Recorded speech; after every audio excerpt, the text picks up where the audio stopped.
اور ویورز یہ ان دنوں کی بات ہے جب نواز شریف صاحب لندن میں موجود تھے،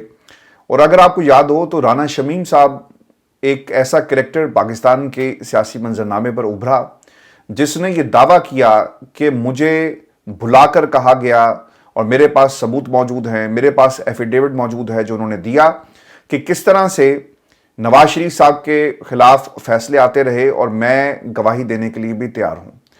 اچھا، دو ججز کا اس میں جی نام تھا، ایک تو چیف جسٹس ثاقب نثار صاحب تھے اور پھر موجودہ چیف جسٹس اسلام آباد ہائی کورٹ عامر فاروق صاحب کے حوالے سے کہا گیا، اور اس بیان کے اوپر جو اخبارات میں چھپا، اطہر من اللہ صاحب نے ایک سو موٹو لیا اور توہین عدالت کی کارروائی کا باقاعدہ آغاز ہوتا ہے۔ ویورز، میں نے یہ سٹوری ایکسکلوسیو ڈیٹیلز پاکستان کی عوام کے ساتھ شیئر کی، ٹرائبیون کے اندر آپ جا کے، ایکسپریس ٹریبیون میں آپ جا کر دیکھ بھی سکتے ہیں، وہ سٹوری میرے نام سے چھپی بھی ہوئی ہے، جس میں رانا شمیم کہاں پر موجود تھے، کس سے ان کی ملاقات ہوتی ہے، کس ہوٹل میں ٹھہرے، اور جو گورا وکیل تھا اس نے رانا شمیم کے حوالے سے کیا کہے چارلز گدری، وہ بیانات آپ کے ریکارڈ پر موجود ہیں اور آپ جا کر انہیں سن سکتے ہیں۔ یہ اس وقت بھی بات آپ کو اگر یاد ہو تو یہ رانا شمیم کی طرف سے کہی گئی، اور پھر ایک آڈیو پاکستان کے میڈیا پر سرکولیٹ ہو رہی تھی، اور پھر وہ آڈیو میں کیا کچھ ثاقب نثار سے منسوب کیا گیا۔ جب ہم نے اس کی انویسٹیگیشن کی، یہاں پر فورینزک کروایا، تو پتہ چلا کہ یہ بہت سارے پیسز سے، ساؤنڈ بائٹ سے اس آڈیو کو تیار کیا گیا۔ پاکستان کے میڈیا نے بغیر کسی فورینزک کے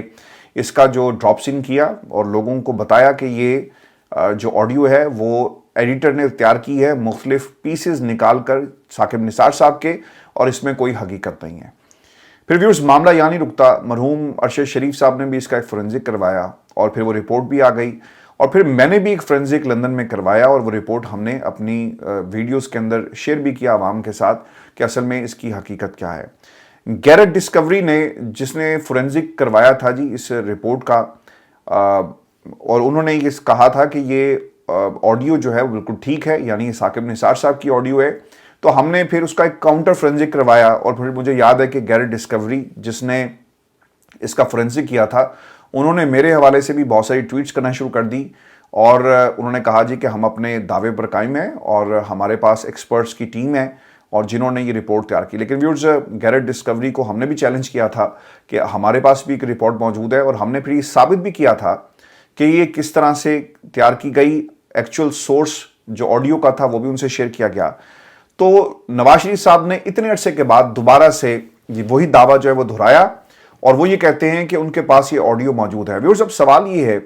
کہ میاں صاحب نے آڈیو لیک جیب میں کیوں رکھی ہوئی ہے، اور ایسے وقت میں جب عدلیہ کی مداخلت کی بات ہو رہی ہے،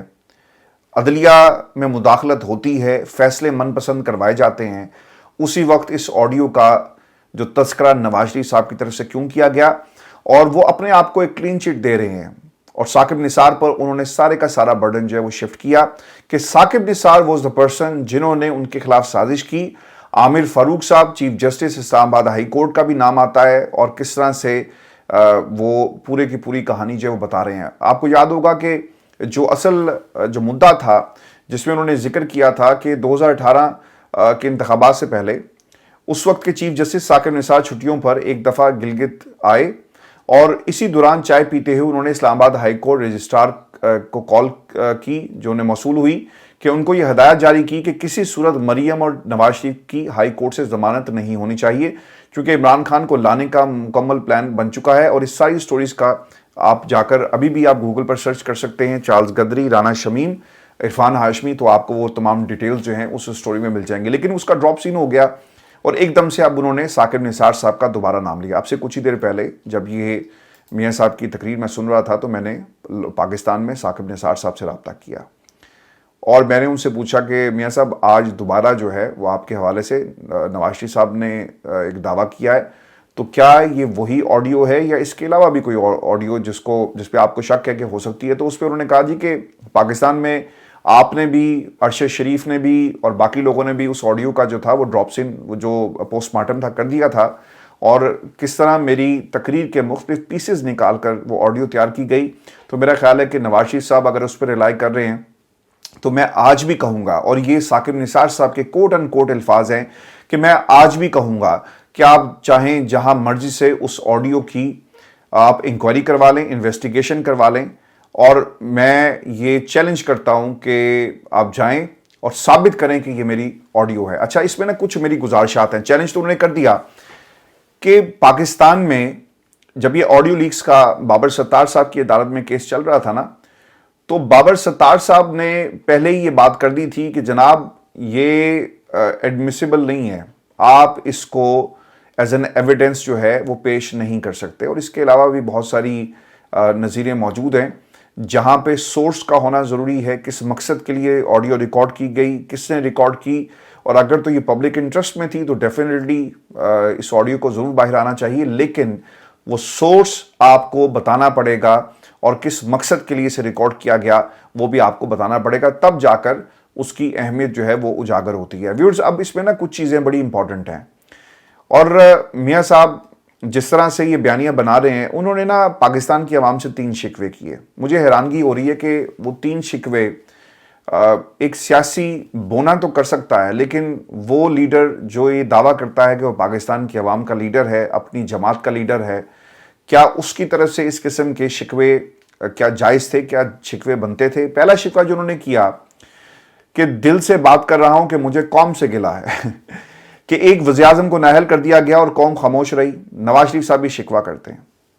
پھر گلہ انہوں نے دوسرا یہ کیا کہ 2013 میں حکومت آنے کے بعد سب سے پہلے عمران خان کے پاس گیا، 35 پنکچر والی بات درست نہیں. عمران خان سے کہا کہ ملک کے لیے سب کو مل کر چلنا چاہیے. عمران خان کے کہنے پر 15 دن میں بنی گالہ کی سڑک بنا دی. اس کے بعد سب لوگ لندن پہنچ گئے اور سازش تیار کی گئی. اور پھر گلہ نمبر 3 انہوں نے یہ کیا کہ میں پوچھنا چاہتا ہوں کہ جب ملک 93 اور 99 میں ترقی کر رہا تھا تو کیوں ایٹمی دھماکے کرنے والے وزیر اعظم کو اقتدار سے نکالا گیا اور اس کو ہتھکڑی لگائی گئی. اب مسئلہ ویورز یہاں پر یہ ہے کہ نواز شریف صاحب جو بات کر رہے ہیں نا کہ قوم باہر کیوں نہیں نکلی. قوم باہر ضرور نکلے گی میاں صاحب، جب قوم کو یہ بتا دیا جائے کہ ایون فیلڈ کے اپارٹمنٹ جو ہیں وہ آپ کی حق حلال کی کمائی ہے، خون پسینے کی کمائی ہے، سورس آف انکم کیا ہے. کیونکہ آج تک قوم کو یہ بتایا نہیں گیا، اور قوم جس نے آپ پر بھروسہ کیا، کیونکہ ایک ٹائم تھا نواز شریف صاحب کی 90s کے اندر پنجاب میں مقبولیت جو ہے وہ اپنے عروج پر تھی، اس کے بعد بھی ہم نے یہ مقبولیت دیکھی، تو اس میں کوئی دو رائے نہیں ہے. لیکن جو محافظ تھے اس وطن کے، سیاستدان جن کے پاس حکومتیں تھیں، وہ کیا کرتے رہے؟ دونوں ہاتھوں سے پاکستان کو لوٹتے رہے. اور پھر وہ پیسہ کہاں گیا؟ بہت ساری کنٹروورسیز اس کے ساتھ جڑی ہوئی ہیں. آج میں نے پہلے بھی یہ بات کہی تھی کہ جب نواز شریف صاحب کو سزا سنائی گئی نا پاناما پیپرز کے اندر، تو وہ سزا غلط تھی. کیسے؟ آپ ایک دم پریشان ہو گئے ہوں گے، کیونکہ بیٹے سے تنخواہ لینے والا معاملہ، پوری جو استدعا تھی وہ کہیں پر ذکر نہیں کیا گیا تھا، لیکن سزا سنائی یہ گئی کہ بیٹے سے آپ نے تنخواہ نہیں لی، لہٰذا ہم آپ کو جو ہے وہ سزا سناتے ہیں. سزا ان کو یہ ہونی چاہیے تھی کہ ایون فیلڈ اپارٹمنٹس کس کے پیسے سے بنے، کہاں سے پیسہ آیا، سورس آف انکم آپ دے دیں. ویورز اس وقت بھی ججز نے ڈنڈی ماری اور آج انہیں بیانیے کے طور پر یہ کہنا کا ایک موقع مل گیا. اتنے برس بیت گئے لیکن آج بھی ان کی سوئی وہیں پہ اٹکی ہوئی ہے کہ بیٹے سے جو تنخواہ نہ لینے کے معاملے پر مجھے جو ہے وہ نکال دیا گیا. اور پھر نواز شریف صاحب کو یہ بھی گلا ہے کہ جو مقبولیت عمران خان کے حصے میں آئی، یار یہ مقبولیت مجھے کیوں نہیں ملی؟ آپ کو مقبولیت مل جاتی اگر آپ نے پاکستان کی عوام سے جو وعدے کیے تھے وہ پورے کرتے اور پاکستان چھوڑ کر نہ جاتے. ڈیل کی، ملک چھوڑ کر چلے گئے، ڈیل کی، پاکستان واپس آ گئے، ڈیل کی، ہمیشہ کے لیے سیاست سے اپنے آپ کو دور کر لیا، پھر ڈیل کر کے پاکستان واپس آ گئے. جناب آپ تو ڈیلیں کرتے رہے. اگر یہ ڈیلیں پاکستان کی عوام کے لیے ہوتی تو پاکستان کی عوام آپ کے ساتھ کھڑی ہوتی، وہ عمران خان کے ساتھ نہ کھڑی ہوتی. آج عمران خان جیل میں ہے نا، اس کی مقبولیت کی وجہ یہ ہے کہ نہ وہ ڈیل کر رہا ہے، نہ وہ مذاکرات اپنے لیے کر رہا ہے، وہ مذاکرات سے پاکستان کے لیے کر رہا ہے. وہ بھی بھاگ جاتا، اس کے لیے بھاگنا تو بہت آسان تھا. آپ کے لیے تو سعودی حکومت آئی تھی نا. دنیا کی بڑی بڑی جو شخصیات ہیں وہ خود عمران خان کو لینے کے لیے پاکستان آئے. اگر آج عمران خان یہ فیصلہ کر لیں کہ انہوں نے پاکستان کو جو ہے وہ خیر بات کہنا ہے، لیکن وہ ڈیل نہیں کر رہا. وہ بندہ وہ جیل میں بیٹھا ہوا ہے، وہ حالات کا مقابلہ کر رہا ہے، وہ اپنے خلاف مقدمات کا مقابلہ کر رہا ہے. اور جو مقدمات اس پر بنائے گئے وہ کس طرح بنائے گئے میاں صاحب آپ سے بہتر تو کوئی نہیں جانتا. اور اگر یہ مقدمات سچے ہوتے تو یقیناً یہ مقدمات پاکستان کی عوام بھی نے تسلیم کرتی اور کہتی کہ یہ بندہ جو ہے وہ جھوٹا ہے، لیکن اس کی سچائی پاکستان کی عوام جانتی ہے۔ وہ جیل میں ہے، وہ الیکشن جیت گیا، یہ اس کی مقبولیت تھی، اس کی سچائی تھی، اس کا نشان اسے چھینا گیا، وہ پھر الیکشن جیت گیا، اس کی پارٹی کو توڑا گیا، وہ پھر الیکشن جیت گیا۔ تو یہ مقبولیت کوئی بھی دیکھے گا نا تو یقیناً اسے دکھ تو ضرور ہوگا، اور نواز شریف صاحب اس وقت اپنے زخموں کو جو ہے نا وہ دیکھ رہے ہیں اور پاکستان کی عوام سے وہ گلہ کرتے ہوئے آپ کو نظر آئیں گے۔ انہوں نے نا 90 کی دہائی کا پہاڑا دوبارہ سے پڑھنا شروع کر دیا ہے، اور وہ بار بار یہ کہہ رہے ہیں کہ انہیں کیوں نکالا گیا۔ انہوں نے 2 ریفرنسز دیے جی، ایک تو انہوں نے 93 اور پھر 99، اور پاکستان کی اسٹیبلشمنٹ سے پوچھ لیں جا کر، کیونکہ آپ کے تو بہت قریب ہیں، وہ آپ کو بتا دیں گے کہ آپ کی حکومت کو ختم کرنے کی بنیادی وجہ کیا تھی۔ ویورز، یہ مجھے ایسا لگتا ہے کہ جس طرح یہ کرسی پر بیٹھیں گے نا، ابھی تو یہ 93-99 کی بات کر رہے ہیں، پھر یہ 2016-17 کی بات بھی کریں گے، اور پھر ان لوگوں کے نام بھی لیں گے، کیونکہ ان کی پارٹی کے دیگر لوگ تو لیتے ہیں کہ جنرل باجوہ نے کیا کیا، فیض حمید نے کیا کیا، اور اس سے پہلے کیا کچھ ہوتا رہا۔ تو یہ نام لیں گے، اور یہ وہ سوال ہے اور یہ وہ مشکل ہے جو پاکستان کی اسٹیبلشمنٹ کے سامنے اس وقت مجھے نظر آ رہی ہے۔ میں نے آپ کو ایک خبر یہ دی تھی پروگرام کے شروع میں کہ ایک انتہائی اہم شخصیت جی دوبارہ سے ایکٹیو ہوگی۔ رانا ثناء اللہ نے جو کچھ کہا، اس کے علاوہ اب حکومت اس وقت کیا سوچ رہی ہے۔ اٹارنی جنرل صاحب جی میدان میں آگے ہیں، اور ویورز خبر یہ ہے کہ اٹارنی جنرل منصور ایوان کو بھی مڈل مین بنانے کا فیصلہ ہوا، لیکن پھر ان کی پریس بریفنگ سے حالات مزید خراب ہو گئے۔ پھر یکے بعد دیگرے توہین امیز پریس کانفرنسز نے ماحول کو مزید خراب کر دیا۔ یہ فیصلہ یہ ہوا تھا جی کہ یہ جو پاکستان کی عدلیہ اور اسٹیبلشمنٹ کے درمیان جو معاملات ہیں وہ جس حد تک پہنچ چکے ہیں، ان کے درمیان صلح کروائی جائے۔ اور شہباز شریف صاحب کے کیمپ کے لوگوں نے مجھے بتایا کہ منصور ایوان صاحب کو یہ ٹاسک دے دیا گیا تھا، اور منصور ایوان صاحب تیار تھے کہ وہ آ کر باقاعدہ دونوں طرف سے جو ہے کوئی حل پیش کریں، اور دونوں یعنی عدلیہ کو اور پاکستان کے طاقتور حلقوں کو قریب لایا جائے اور سیز فائر کسی طرح ممکن ہو سکے۔ لیکن دوسری طرف کیا ہوا، اسٹیبلشمنٹ کی حمایت میں فیصل واڈا، اون چودھری، مصطفیٰ کمال، اور پھر نون لیگ کے بہت سارے لوگ آ گئے۔ کم از کم آپ نون لیگ کے لوگوں تو روک لیتے، اور اس سے کیا ہوا کہ حالات جو ہیں وہ مزید خراب ہو گئے۔ ویورز، ایک اور چیز بھی چیف جسٹس کی ایکسٹینشن کے حوالے سے بھی خبر یہ ہے کہ اب اطلاعات یہ ہیں، اور یہ کابینہ کے ایک رکن کے مطابق، کہ کسی قسم کی توسیع جو ہے وہ چیف جسٹس آف پاکستان کو نہیں دی جا رہی، اور نہ ہی اب وہ لیں گے، کیونکہ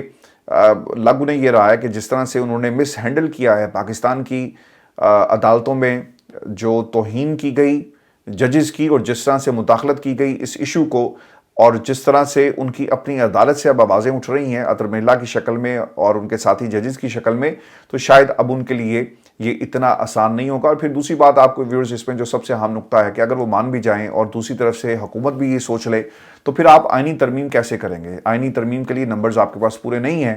تو میں اس پورے منظرنامے پر صرف یہی کہوں گا کہ the game is still on, اور مخصوص نشستوں پر جس طرح سے بینچ منصور علی شاہ صاحب نے آرڈر جاری کیا اور اسے واپس بھیج دیا،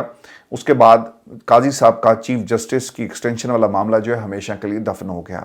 اب ویورز، حکومت کتنی سنجیدہ ہے؟ ڈرافٹ تیار ہو گیا تھا، اور ڈرافٹ تیار کرنے کے بعد آپ کو نمبرز بھی چاہیے تھے، لیکن وہ نمبرز کہاں سے لاتے؟ تو مخصوص نشستوں کے کیس نے پورے کا پورا جو ہے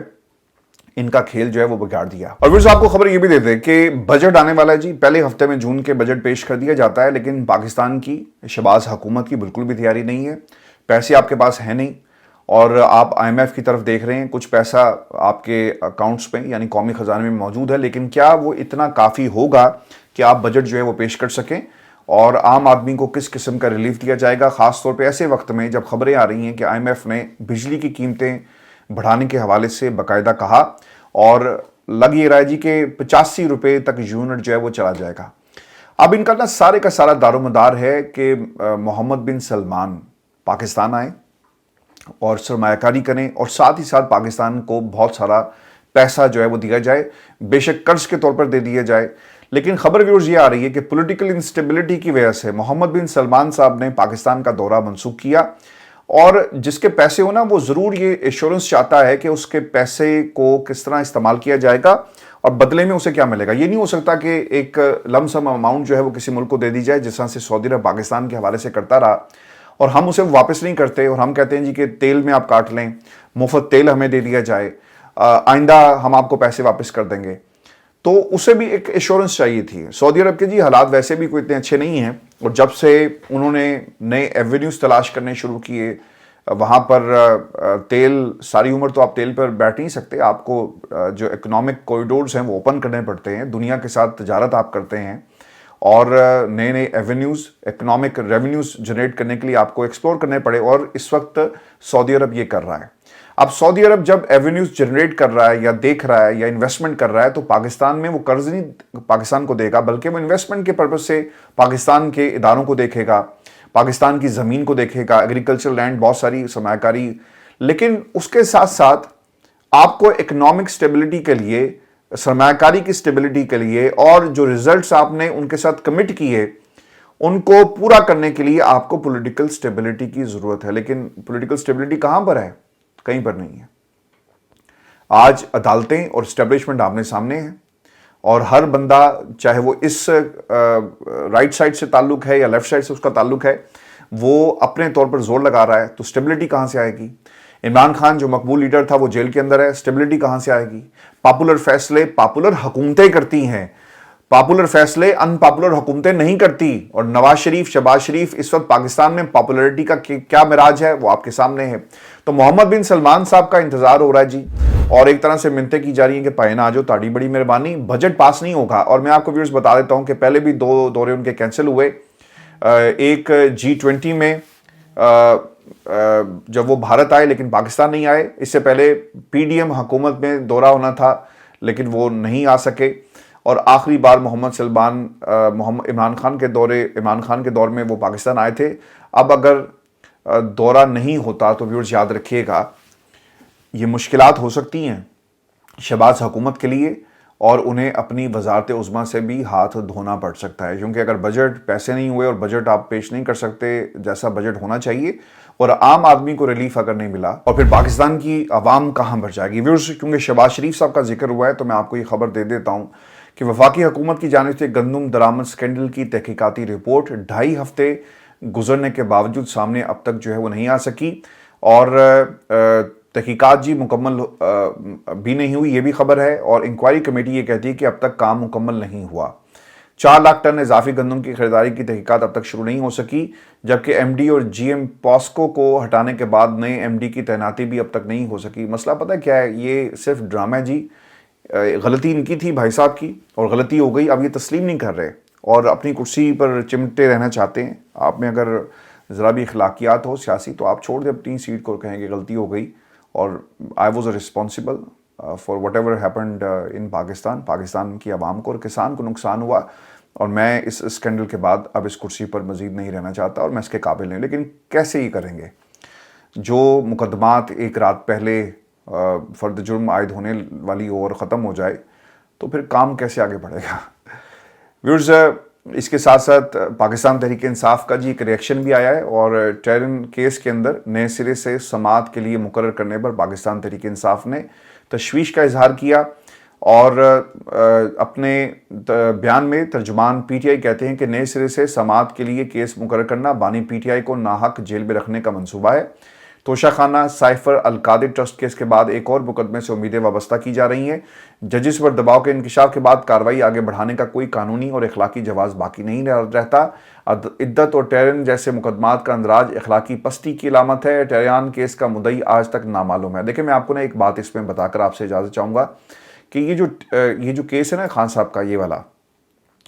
آپ کو یاد رکھنا چاہیے کہ خط کے اندر اس کا ذکر ہوا ہے کہ مداخلت ہو رہی ہے